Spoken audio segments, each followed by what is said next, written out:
जब मैं भी नीट का एस्पिरेंट था तो मेरी भी मार्क्स कहीं ना कहीं एक सर्टेन स्कोर पे आके फिक्स हो गए थे, स्टक हो गए थे।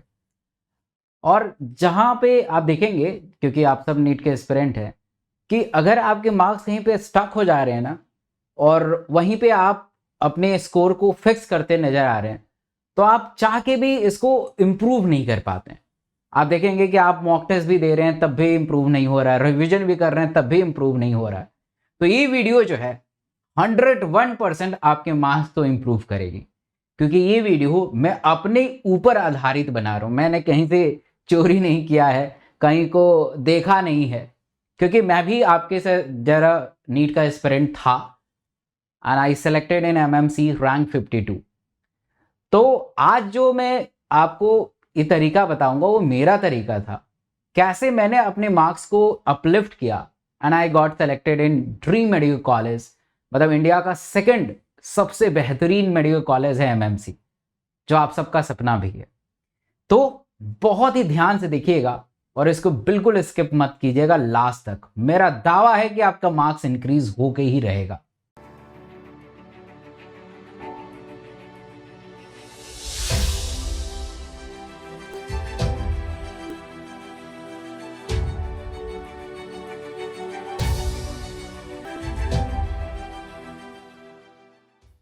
मैं इस वीडियो में 5 स्टेप बताने वाला हूं। अगर आप इस पांचों स्टेप को 60 दिन के लिए अगर आप कर लेते हैं तो मेरा दावा है कि आपका मार्क्स इंक्रीज होके रहेगा। पहला चीज कि हम क्या करते हैं कि बहुत सारा मॉक टेस्ट प्लान कर लेते हैं, हर दिन मॉक टेस्ट देते रहते हैं, mock test mock test mock test mock test, PYQ PYQ PYQ PYQ. ऐसा नहीं करना है। आप क्वेश्चन के वजह से और क्वेश्चन से मार्क्स को इंप्रूव नहीं कर सकते हैं, क्योंकि नए नए क्वेश्चन आते हैं नीट के अंदर, है ना। एप्लीकेशन बेस्ड आते हैं क्वेश्चन, फैक्चुअल भी आते हैं, बट अब आज के जमाने में एप्लीकेशन बेस्ड क्वेश्चन हो गए हैं, तो आप फंस जाएंगे। तो इसलिए आप प्लान करिए कि सिर्फ 2 मॉक टेस्ट पूरे वीक में प्लान करिए। एक सैटरडे संडे प्लान कर लीजिए और एक वेडनेसडे प्लान कर लीजिए। जो भी रेस्ट ऑफ डे मिल रहा है उसको प्रॉपर तरीके से एनालाइज करिए। Proper analysis is very important. जब तक आप एनालिसिस नहीं करेंगे, वो जो मॉक टेस्ट आपने दिया है वो पूरा वेस्ट हो जाएगा। आप एनालिसिस करिए कि जो आपके क्वेश्चंस फिजिक्स में नहीं हुए वो क्यों नहीं हुए, केमिस्ट्री में जो क्वेश्चन छूट गया वो क्यों छूट गया, बायो में जो क्वेश्चन नहीं कर पाए उसका क्या कारण था। जब तक आप एनालिसिस नहीं करेंगे आप बेहतर नहीं कर पाएंगे। ये सेम लागू होता है आपकी पीवाईक्यू पे। पीवाईक्यू भी प्लान करिए वीक में 2 ही दिन और उसको प्रॉपर एनालाइज करिए। मैं देख पा रहा हूं कि आजकल टाइम में जिन्होंने मेडिकल एंट्रेंस को क्रैक नहीं किया है वो दुनिया भर के प्रवचन बता रहे हैं कि रोज पीवाईक्यू करो, रोज एमसीक्यू करो, रोज मॉक टेस्ट करो।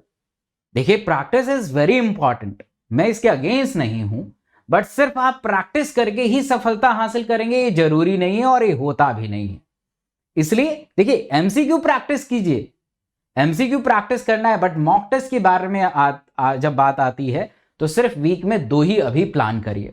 जब 30 दिन बच जाएंगे तो उसे 3 कर दीजिए, इससे ज्यादा होता भी नहीं है, प्रैक्टिकली नहीं होता है। अब step number 2, read only NCERT and on notes. आपने पूरे साल में जो भी, जहां से भी, जिस प्रकार भी जो नोट्स आपने बनाए हैं उसी को दोहराइए। इस समय नए नए नोट्स को अवॉइड करिए, बिल्कुल अवॉइड करिए।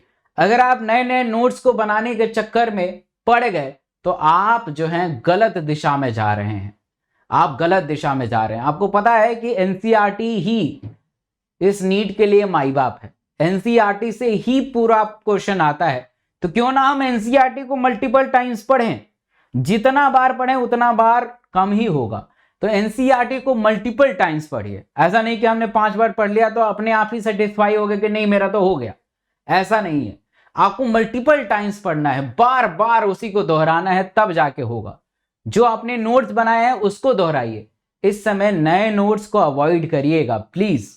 तीसरा स्टेप जो बहुत इंपॉर्टेंट है, बहुत इंपॉर्टेंट है, कई बार मैं बता चुका हूं और फिर भी बता रहा हूं कि make a separate notebook for 15 years PYQ formula. For physics and physical chemistry. इसका मतलब क्या हुआ कि जब आप पीवाईक्यू करेंगे, है ना, प्रीवियस ईयर के क्वेश्चन करेंगे, तो हर क्वेश्चन में कौन कौन सा फॉर्मूला अप्लाई हुआ है उसके लिए एक अलग से सेपरेट बुक बना लीजिए, सेपरेट नोटबुक बना लीजिए। और हर क्वेश्चन में, जैसे क्वेश्चन मान लीजिए कि 2000, अगर आप 2017 का पेपर कर रहे हैं फिजिक्स का, तो क्वेश्चन नंबर 1 में कौन सा फॉर्मूला यूज हुआ, क्वेश्चन नंबर 2 में कौन सा हुआ है, 3 में कौन सा हुआ है, 4 में कौन सा हुआ है। ऐसे ही 2018 में बनाइए, 2019 का बनाइए, 2020 का बनाइए। पिछले 15 साल के फिजिक्स और फिजिकल केमिस्ट्री में जो जो फॉर्मूला यूज हुआ है उसका बना लीजिए। एंड आई एम श्योर कि अगर आप उस फॉर्मूला को रिवाइज करके जाते हैं तो ना तो फिजिकल केमिस्ट्री का क्वेश्चन छूटेगा, ना ही फिजिक्स का क्वेश्चन छूटेगा। क्योंकि आप जब एनालाइज करेंगे, क्योंकि हम सब एनालाइज कर चुके हैं, इतने सालों से पढ़ा रहे हैं तो एनालाइज कर चुके हैं, क्योंकि उसी कंसेप्ट से बार बार क्वेश्चन आता है। मुझे याद है जब मैं तैयारी करता था तो पीएन जंक्शन से बार बार क्वेश्चन आता था, तो मैं पीएन जंक्शन को बहुत अच्छे तरीके से पढ़ गया, और जब मैंने पेपर दिया तो पीएन जंक्शन से क्वेश्चन आया था। तो ये पीवाईक्यू का बहुत बड़ा इंपॉर्टेंस है। याद रखिएगा, क्वेश्चन रिपीट नहीं होता है, कंसेप्ट रिपीट होता है। क्वेश्चन कभी रिपीट नहीं होगा। आप देखेंगे कि क्वेश्चन कभी पीवाईक्यू का रिपीट नहीं होगा। क्वेश्चन तो नए ही होते हैं, कंसेप्ट रिपीट होते हैं। और कंसेप्ट यहीं पे छुपा हुआ है कि अगर आप 15 साल का क्वेश्चन नंबर वाइज फॉर्मूला को टैग कर लेते हैं प्रॉपर तरीके से तो आप बहुत अच्छा करेंगे। और इसी नोटबुक को बार बार रिवाइज करके जाइए। आज जाएंगे 2022 में देने जाएंगे, आप देखेंगे इसी फॉर्मूला बेस पे क्वेश्चन है। चौथा और पांचवा, ये दोनों ही आपके लिए बहुत जरूरी है, क्योंकि आप मेरे से पढ़े ही हैं कभी ना कभी। एक पीवाईक्यू टैगिंग होता है। पीवाईक्यू टैगिंग का मतलब होता है कि पिछले 15 साल में जो आप एनसीईआरटी पढ़ रहे हैं, उस एनसीईआरटी के लाइन से कौन से चैप्टर से कौन से लाइन से क्वेश्चन आया है उसको टैग करना बहुत जरूरी है। और खासकर ये बायो में टैग करना बहुत जरूरी होता है, क्योंकि फिजिक्स में आपने तो फॉर्मूला लिख लिया सॉल्व करके, बायो का क्या करें। तो बायो का क्या करना है कि आपको एक नोटबुक मतलब वो लेना है, मार्कर लेना है, और मार्कर से उस लाइन को अंडरलाइन कर देना है। जैसे ही जैसे अंडरलाइन करेंगे तो आपको पता चल जाएगा कि ये किस साल आया हुआ क्वेश्चन है ना। उसको ज्यादातर फोकस करना है, क्योंकि उससे ही रिलेटेड क्वेश्चन फिर से अपीयर होने के चांसेस है। और ये सारा पीवाईक्यू मैं अपने टेलीग्राम के ऊपर शेयर कर दूंगा, और कर रहा हूं और शेयर कर दूंगा। तो मेरे टेलीग्राम से जरूर जुड़ जाइएगा, डॉक्टर एसके सिंह एमएमसी।